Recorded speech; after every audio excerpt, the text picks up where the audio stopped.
Dodge City and in the territory on west, there's just one way to handle the killers and the spoilers, and that's with a U.S. Marshal and the smell of gun smoke.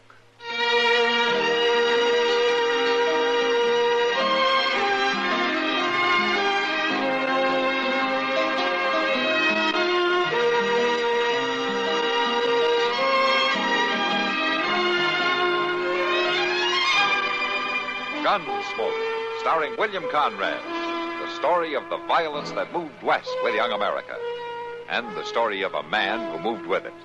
I'm that man, Matt Dillon, United States Marshal. The first man they look for and the last they want to meet. It's a chancy job, and it makes a man watchful and a little lonely.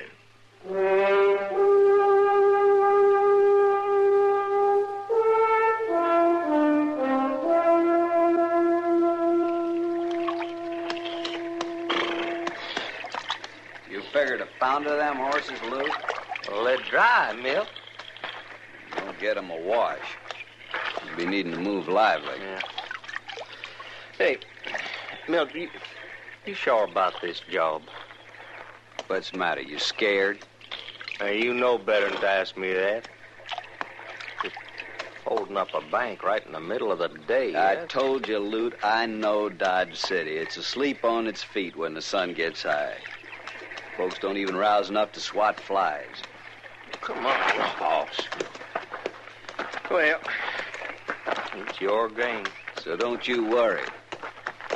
All we do is hang around like we was just trying to stay out of the sun till we wander into the bank about 3 o'clock. There won't be no trouble. You must be awful sure about the law there. We'll be out of town before that big marshal can wake up and get there. Well, I hope... What's that noise? Something in the bush down there. It's some animal, Lou. You got nerves like a woman. I'm going to look. Hey, you there. Don't you move. No. All right. Who you got, Luke? Somebody sneaking through the brush. What are you doing here, mister? I just been fishing's all. It's Chester. Oh. Hello, Milt. You been here long? Oh, dang, I don't really know. I fell asleep. A body gets mighty drowsy fishing in the sun. Look to me, you got mighty big ears. You hear us talking, Chester? I told you I've been to sleep. He's lying, Milt. He couldn't help hearing. He's been right under our feet the whole time. Mm-hmm. Lute, put down the gun. Well, we let him go. We ain't got us a Chinaman's chance. We kill him, the whole of Ford County will be out looking for him. He works for Marshal Dillon, Lute. Oh. Well, then, tie him up. Leave him here. Somebody find him sometime, maybe. Lute, it's the same thing. If he don't get back, the marshal will start looking. He might start looking just the wrong time. You can just bet he'll start looking. I'm supposed to be back there at the office at noon, and Mr. Dillon ain't want to just sit around I and still wait. say our best bet is just to kill him. Now, wait a minute. And then maybe we can use him. You're a pretty good friend of the marshal, ain't you? Mr. Dillon's my best friend, and I'm proud of it. Why? You see a lot of the folks he sees, don't you? Like the doc, for instance. That woman, the one at the Long Branch. Well, I see Doc and Miss Kitty. Of course I do. What are you getting at anyway? Well, it just seems to me like maybe you wouldn't want to see nothing happen to him. To any fault of yours, that is. Just a minute here. You wouldn't want somebody to take a shot at one of them while they was walking down the street, would you? Why, no. Of course, I wouldn't want to do it if I didn't have to. But you're the one who's going to make me decide if I have to. Now, you listen, Milt. I ain't going to have nothing to do with shooting Doc or Miss Kitty. Then you better do what I say. What you I'm trying better to... see that the marshal's out of town this afternoon at 3 o'clock. A good long way out of town. Why, I can't do that. You'll do it. You'll do it, or you'll have one or two dead friends. And I don't ever talk idle. Not about shooting, he don't. So it wouldn't be healthy for the marshal's friends if you was to tell them what you heard out here, you understand? Yes, sir. Reckon I do. All right. Go on now, get your horse and head back to town. And you and the marshal had better be a long way off at 3 o'clock. You ain't no good, Milto. You ain't no good at all. Then just you remember that. Now get.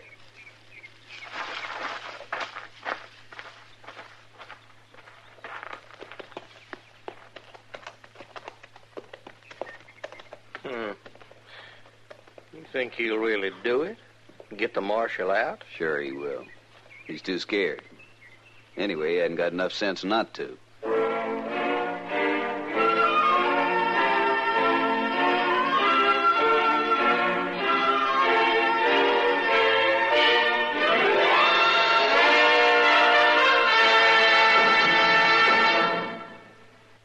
Oh, a heap of things in this world could make trouble. But the meanest and orneriest of 'em all, to my way of thinking, is cancer. Now, that's why the U.S. Post Office put out a special stamp for the crusade against cancer. I've got it here. I'll find it. Yes, here. Now, this 1965 5-center reminds us that getting an early medical checkup can help bring cancer under control.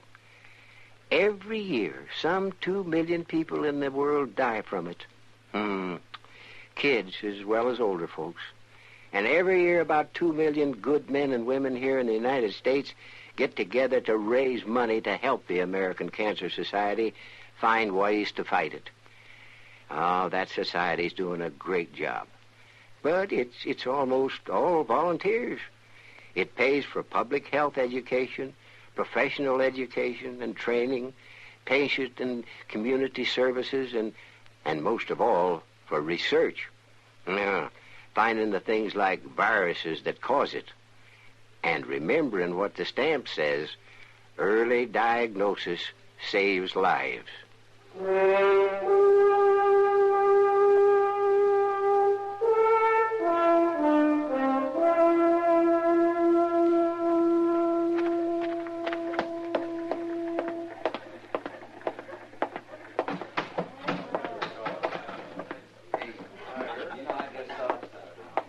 Sam? Sam, I gotta find Miss Kitty quick. Well, she's right over there, Chester, over at that table. Oh, thank you.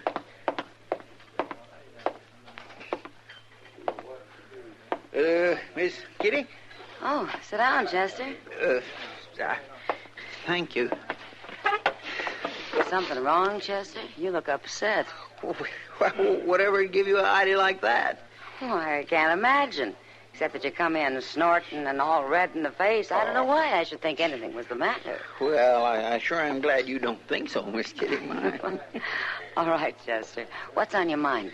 Well, I just got me a wonderful idea, that's all. And what's that? Well, see, I was thinking it'd be a fine day for you and Mr. Dillon to take a ride out in the country. In the middle of summer? Well, yes, but it's real pretty out there, Miss Kitty. All them lilacs around. Oh, Chester, there hasn't been a sprig of lilac out there since spring. Not for a couple of months. Oh. Well, I bet the castor beans is blooming. They're a mighty pretty sight in castor beans. Not to me, they aren't. They're about as poor an excuse for a flower that I can think of. Well, Miss Kitty, Look, getting sunstroke isn't going to do me any good, Chester. Well, but now sunstroke Chester, I'm not going out in that sun this afternoon with Matt or anyone else. And you might as well stop talking about it. Oh, here comes Doc. You ask him. Hello, Kitty. Chester. Hello, Doc. Hello, Doc. Well, what are you two doing to pass the time of day? Why, Chester's trying to talk me into going out riding with Matt this afternoon. Oh, all right. A pretty hot day for traipsing around the country, Chester. I just thought it might maybe do him some good to get away from town for a little bit. You were just acting silly about it, Chester. Well, maybe I got a good reason for it. There's no good reason for sending folks out into the prairie sun. Yes. Well, if you was as smart as you think you are, you'd go along, too. Oh, for heaven's sakes. Don't worry, Kitty. I'll take Chester off your hands. Come on, Chester. Come on, let's have a bite of food. It's getting toward noon. Yeah, maybe you'll feel better after you have something to eat, Chester. Miss Kitty, food ain't got Come nothing on, Chester. Goodbye, Kitty. Goodbye, Doc. Some other time, Chester. Another time ain't the same thing. Well, I sure did try. Yes, it seems to me you tried too hard. Doc, I thought you folks were supposed to be my friends. You ain't got no call to act so smart alecky and stubborn. You know, it sounds like you got a touch of the sun yourself. Where have you been this morning, anyway? Fishing. Fishing? I always thought that was supposed to calm a man down. What happened to you? Nothing. Hey, Doc. Doc, have you got somebody real sick out in the country? You driving out there this afternoon, maybe? Well, not that I know of now, but it could happen. It seems some of the biggest belly aches come on the hottest days. Sure, they do not. Now, I expect that can be mighty worrying, can't it? Well, now, what do you mean? All that driving by yourself. It seems the body should have some company. Oh, Chester, if you think I'm going to go back there and try to get Miss Kitty to go driving with me this afternoon, you're... No, Doc. No, you told me yourself it wouldn't be good for Miss Kitty. I ain't thinking about a thing like that. All right, then. I was thinking it might do Mr. Dillon some good to get off with you this afternoon. Oh, now, Chester... Well, he could even help you, like lifting a sick person up or holding him down. Oh, Chester, you stop this nonsense right now. Just what is it that you've got on your mind? Nothing. You've got some reason for wanting Matt out of town. Now, is that it? No, Doc, no, it ain't nothing like that. All right. Let's hear no more about it. Well, come on in here. Come on, let's get some food. Yeah, no, I ain't got no time to eat, Doc. I'll see you later. Good, but where are you going? Chess? Oh, my, that boy. What in the world's the matter with him?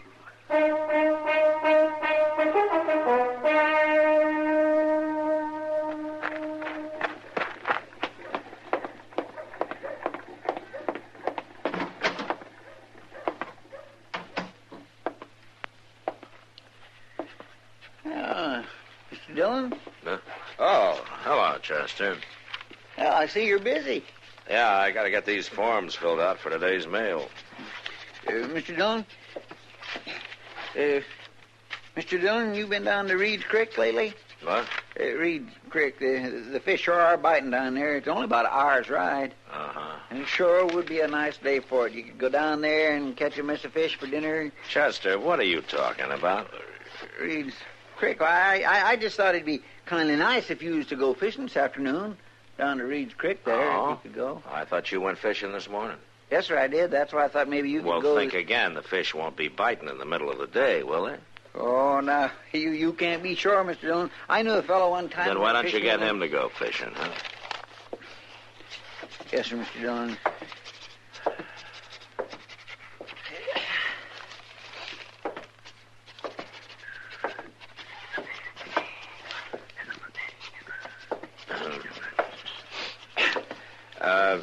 Chester, Yes, sir. why don't you light someplace? You're worse than a horsefly. Yes, sir.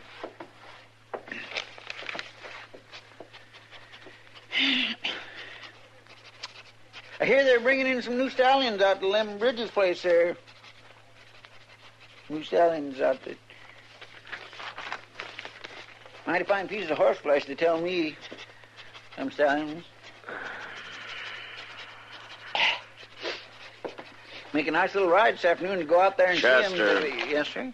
I'm not going fishing. I'm not going out to Lem Bridges' place. I'm not going any place but to Hayes City, and I'm late right now. What'd you say? I'm going to Hayes City, and that's all. Oh, hey, you're going... Now, do you think maybe you might stop talking just long enough to take these envelopes to the post office for me? I got to get going. Oh, yes, sir, I sure can, Mr. Dillon. Yes, sir, yeah, I sure can.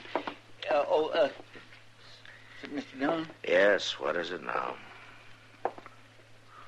Mr. Dillon, I just want you to know, well, if anything was to come up while you're gone, I sure would do my best to take care of it. Yeah, sure.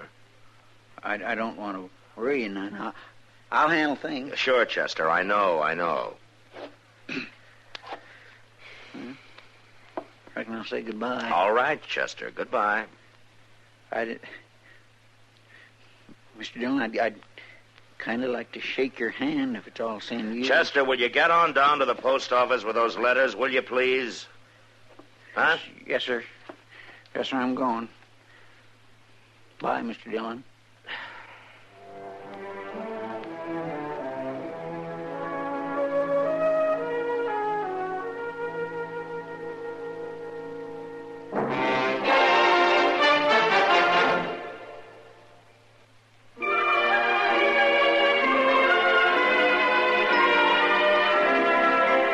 Hometowns in America have a lot in common, and yet they're each one of a kind. Take, for example, Phoenix, Arizona.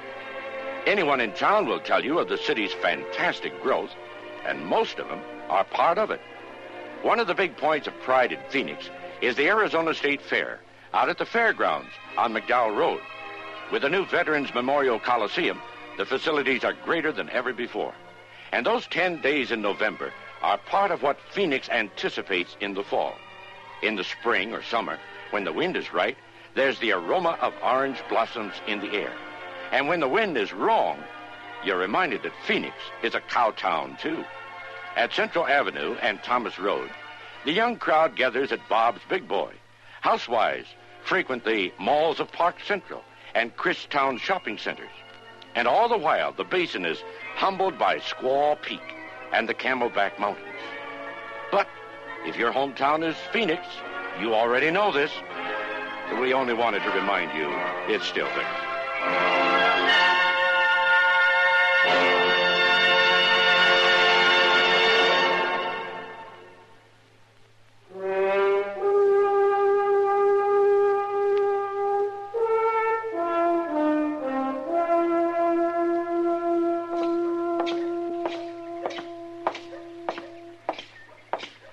Hello, Matt. Huh? Say, Matt, can I see you for a minute? Sure, Doc. Yeah, walk along with me to the stable. I'm on my way to Hayes City. Yes, that's what I wanted to see you about. Did Chester talk you into going there? Talk me? No, Doc. I got government business down there. Why? Well, he's been working at getting you out of town all day. Oh? He just had his mind set that you'd get out of town. Well, why? Well, I don't know, but he was at Kitty about it before noon. He wanted her to get you to go for a ride in the country. I bet she fixed that in a hurry. She sure did. A summer afternoon's ride somehow didn't seem to appeal to her. And then Chester started to work on me. On you? Yes, he thought it'd be nice if you'd spend the afternoon riding around with me in my buggy. Even Chester isn't that crazy. But something sure eating him. I just passed him in the alley behind the bank, and he's sure not himself. Now, what do you mean? And he's got 2 guns strapped on him. 2 guns? That's right. And he's acting like the life of everybody in town depended on him. So what do you think, Matt? I don't know, Doc. There's one thing sure. What's that? I guess it really is important to Chester that I get out of town.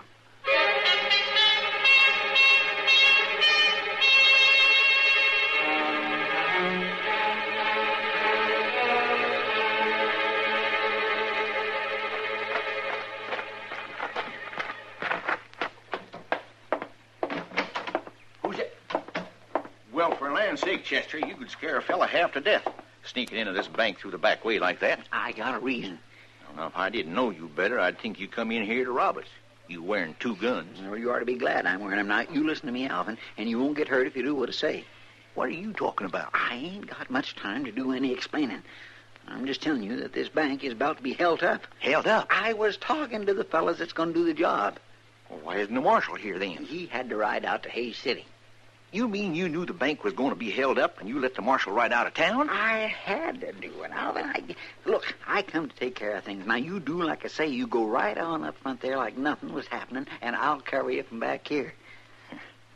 I sure you hope you know what you're doing. You don't need to worry none. I got you covered. And I got you covered. Now drop them guns. Loot. Wait, mister, now. You drop them. It was real smart to get the marshal out of town. I seen him ride out. But you should have quit when you was ahead. Oh, I should have had more sense. I should have told him. The milk's out front waiting. You just stand easy till he gets in here, you hear? 'Cause I got this gun right spang in your back. I tried to be so blame smart. Doggone it, I should have known. That's out front. Milt? Hit the floor, Chester! Mr. Dillon!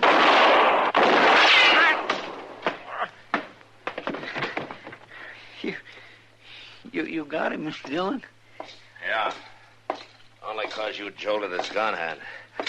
Where'd he get you, Chester? In the leg here. Huh? Right there. It ain't nothing. What about the other one? Milt? Well, he's dead. I caught him on his way in. Mr. Dillon, I was you, I'd just send me packing.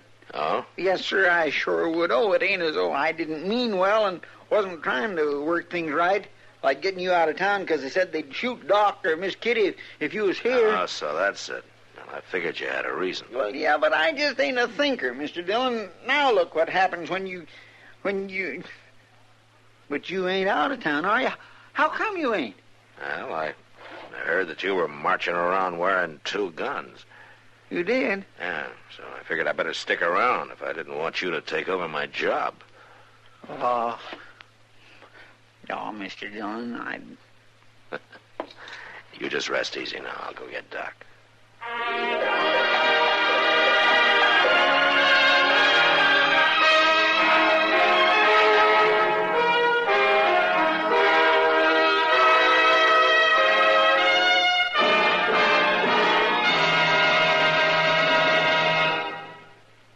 Elijah Cuddlestone, an old political character, once gave this argument on why he, and not his younger rival, should be elected senator.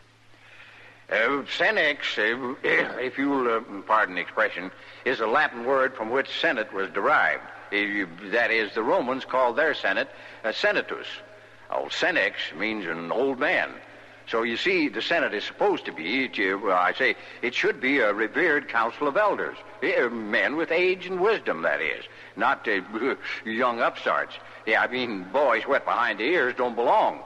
Wisdom that comes with age is needed. I mean, that's what the word means. Well, Elijah was right about the original meaning and the use of the word Senate. He did omit, however, the fact that the word senile is also a derivative of the Latin senex. So if we wanted to stretch a point, a member of the Senate could be considered an old man. The men who created that branch of our government, however, also gave us our Constitution and defined the age for a senator as not less than 30. Well, if 30 is old, Elijah was ancient.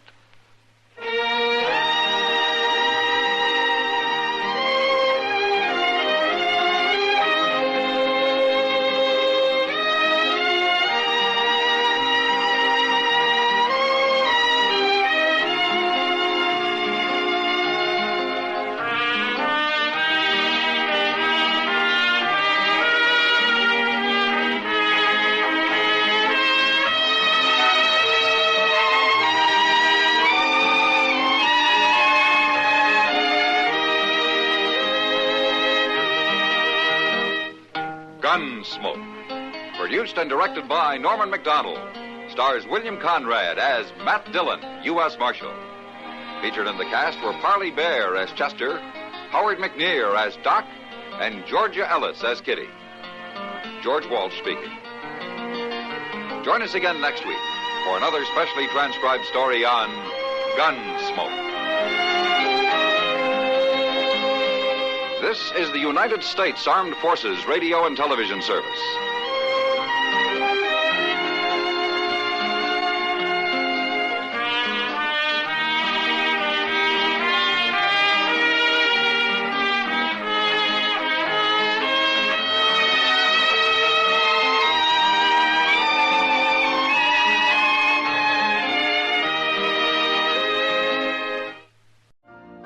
You've been listening to the OTR Gold Network. Find more classic radio at otrgold.com.